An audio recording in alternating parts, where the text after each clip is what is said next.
Hello বন্ধুরা, আমার আরেকটি নতুন ভিডিওতে তোমাদের স্বাগত। তো বন্ধুরা, আজকে আমি বানাবো চুষির পায়েস।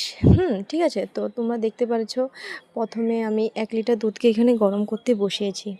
তারপরে আরেকটি ফ্রাই প্যানের মধ্যে একটু ঘি, একটু রিফাইন তেল দিয়ে চুষিগুলোকে ভালো করে গোল্ডেন অ্যান্ড ব্রাউন করব, ম্যাক্সিমাম 5 থেকে 6 মিনিট।